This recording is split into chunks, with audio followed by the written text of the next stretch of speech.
Hello and welcome to a build which took me more than 1.5 years to complete. If you decide to join me on this journey, I will show you how I took one of the best kits in the world and added details and weathering to make it that little bit more special. This video comes to you in cooperation with DN Models, DACO Products, Elegu and PCBWay. For a little while I will be following the instructions and get a feel for how this kit goes together. To be fair, I was so excited to start this build that it felt like I was back in my childhood, opening my first or second kit. I was almost intimidated by the aura of this piece of engineering beauty. On top of that, the F-4 Phantom is amongst my favorite airplanes. Those of you who have already built this kit know that the thing fits together like a charm. No ifs and buts, just slots together. Something we came to expect from Tamiya these days. What a great time to be a scale model builder. In the first few steps of the instruction booklet, I had to make my first decision. The fuel probe can be portrayed either extended or in its retracted position. Having my future plans in mind, I elected to shut it closed. Besides, I don't think it is intended to stay extended on the ground. Going through the cockpit details, I determined which subassemblies would be beneficial to glue together and paint separately from the main cockpit assembly. After those were identified, I got myself busy gluing. Of course, a little bit of sprue gate cleanup and test fitting was a necessary step to make things go together as intended. Before we go any further, let me tell you about the sponsor of today's video. PCBWay offers professional on-demand 3D printing service. They can print your projects in plastic, resin or even metal. They also offer sheet metal and carbon fiber fabrication, CNC machining in a huge array of materials, injection molding and many electronic component solutions. Check them out, link I will leave in the description. The ejection seats have more parts than some full kits have. The only addition to the seat frame that I did was to add a cable or something like this on top of each seat. Here I changed the way of assembly from what Tamiya suggests, so I can have the cushions painted separately. I only had to modify the seat cushion so that it clears the handle on the front cross member. Simply cut small portion of the lower side, nothing visible. One unrelated thing, please excuse the occasional choppiness of the video. This problem prompted me to buy a new camera, and you will see a change in the video quality later on. Uncovering the US Navy F-4 Phantom from DACO publications was instrumental for my build. If you are a fan of deep dive builds, check out their website, and if you are lucky, your subject will be covered in one of their books. Absolutely fantastic pieces of reference material. Link I will include in the description below this video.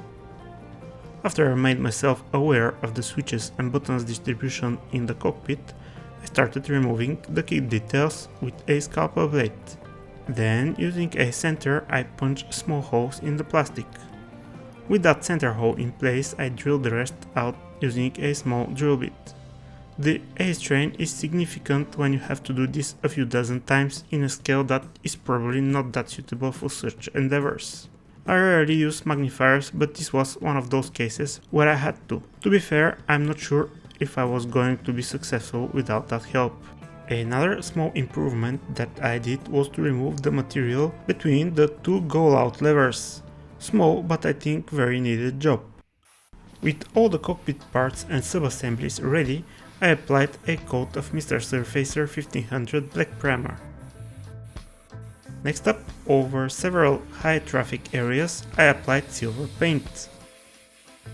After that paint cured, I applied some hairspray, and after a few hours, that was followed by a layer of interior green color.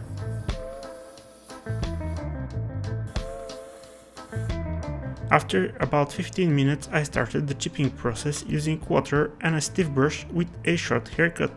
If you are not familiar with this technique, in essence, the water penetrates through the paint layer and reactivates the hairspray which allows somewhat controlled removal of the top paint layer. More information you can find in my tutorial on the topic. With the chipping of this layer completed, I applied another coat of hairspray and went to apply the base color on the cockpit. Here I tried to take advantage of the black primer. I sprayed the base color at such angles where the surface details would shield the areas where natural shadow occurs. Those areas will remain darker and will increase the contrast. In essence, I tried to imagine that the paint particles are photons which shine on some areas and cannot reach underneath them.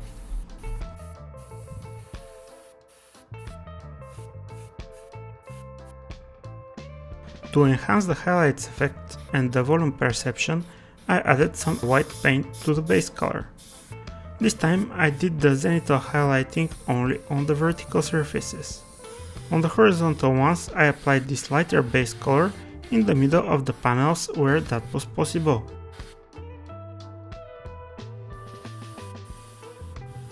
The parts that were intended to be black I painted in Tamiya's LP65 rubber black.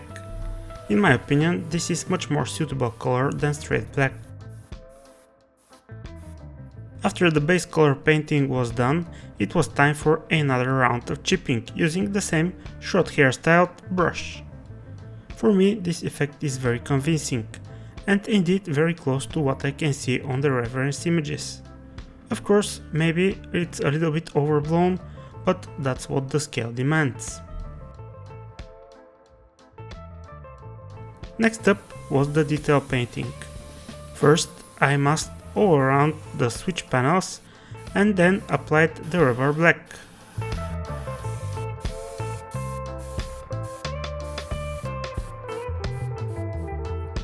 After that I had to do one area in silver, so there went some more masking. Removing the masks was satisfying as always.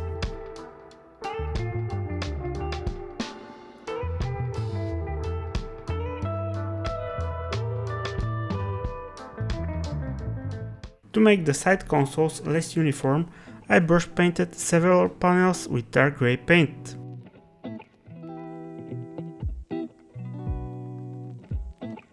To apply the instrument panel light grey color in between the bezels, I decided to use heavily diluted paint and a brush.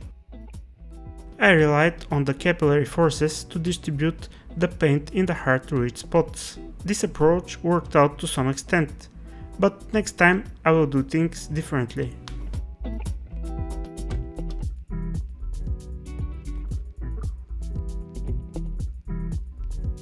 The next step of the process was a subtle dry brushing using a neutral grey oil paint for the black areas. I use oil paints for that task because they give smoother transitions, they are much more subtle, and they also are forgiving. Should anything go wrong, the paint can almost fully be removed using white spirit. For the areas painted in grey base color, I used snow white oil paint.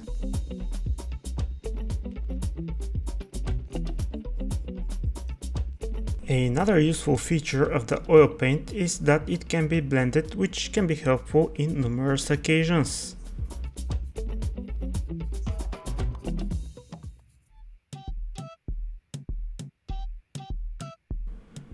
Going further down the road, I applied a black wash in between the panels on the side consoles. With all the previous steps, they are not that black anymore, and the wash had the chance to make a difference. Where it was necessary, I removed the excess wash using a brush and mineral spirits. This approach is much more deliberate and controllable than using a Q-tip. The instrument panel shroud also got its fair share of black panel line accent color. Unlike the previous items, when I was done removing the excess wash, I applied a layer of flat varnish and then added more highlights. This time I applied a little bit of buff oil paint on the most prominent edges and on top of the shroud. This I blended to get a nice transition and highlight effect.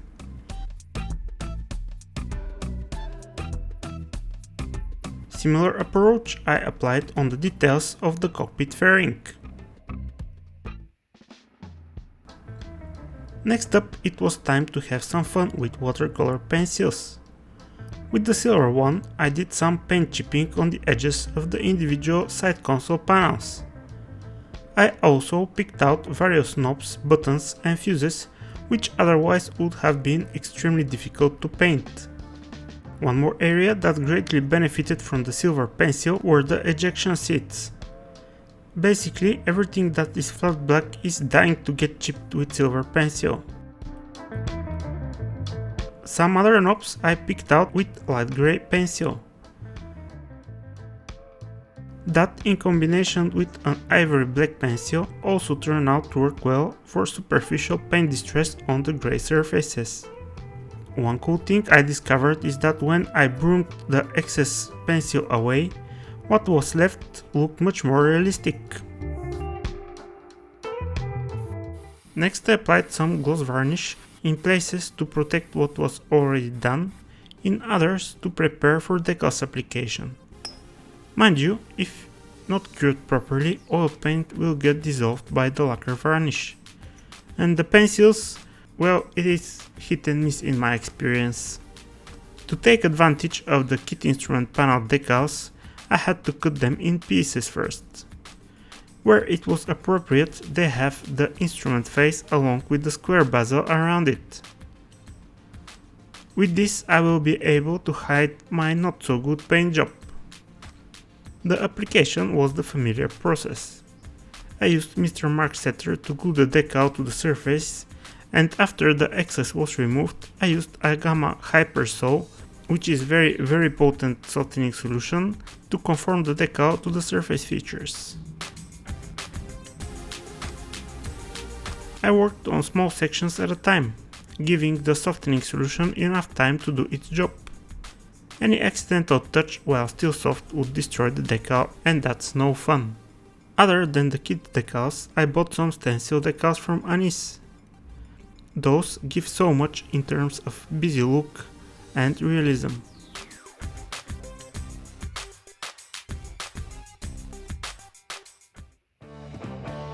After the decaling was complete, I applied Tamiya's dark grey panel line accent color on the interior grey. After its initial curing time, I removed the excess using white spirit and a fine brush. Here I want to say thank you to all my supporters over at Patreon and on the YouTube membership program. You guys are amazing. For more filthy and grimy appearance, I mixed Starship Base Sludge oil paint with white spirit into a wash consistency and applied that to the areas where I assumed could get such kind of dirt, mainly where the boots are. For the cockpit seals, I made a wash from buff oil paint because I wanted to simulate dusty dirt, if that makes any sense.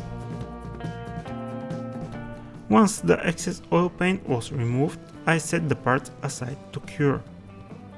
On the following day I applied flat varnish, and boy, it makes things look 100 times better. Next up, I did some detail painting, which included clear varnish on the instrument faces, picking out different buttons on the side consoles with different colors, all according to the DACO publications book.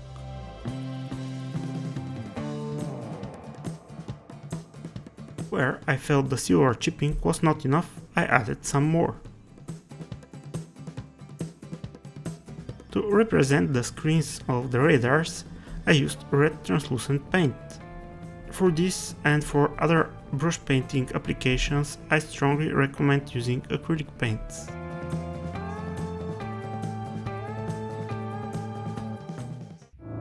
With all of that out of the way, it was time to start installing the various toggle switches, buttons and selectors in the holes I drilled earlier.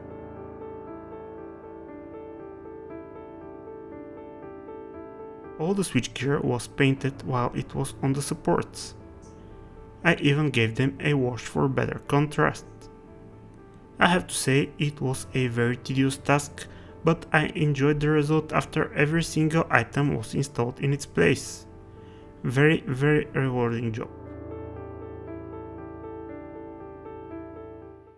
The assembly of the cockpit was super straightforward, thanks to Tamiya's beautiful engineering.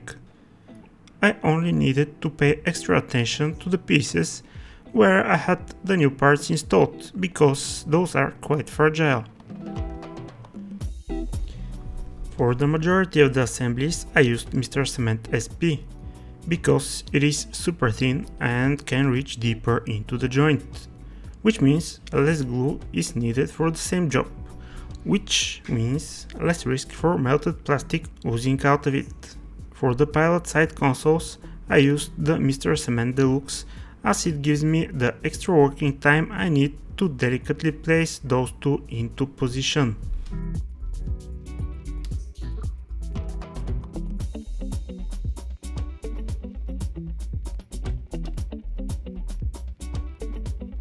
The Rio instrument panel is to be glued to the cockpit seal. Judging by my reference book's images, the area between the Rio instrument panel and the pilot seat should be filled with a snake nest of cables, which should be fun. The cockpit seals and the instrument panel shroud I installed just to admire how things look together.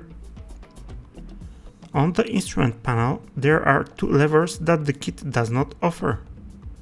I designed and printed one cute tail hook lever and one equally as cute for the landing gear. You can download those for free from my store at Codes3D, the link you'll find in the description. It may sound self-flattering, but damn, that office looks nice. Very good out-of-the-box cockpit combined with some nice aftermarket details and a little bit of extra effort in the painting and weathering stages makes all the difference. I am a happy camper looking at this. Well, I think this was long enough of an episode, so I thank you all very much for watching, and I will be very happy to see you come back for the next one. Until then, happy modeling, fellas!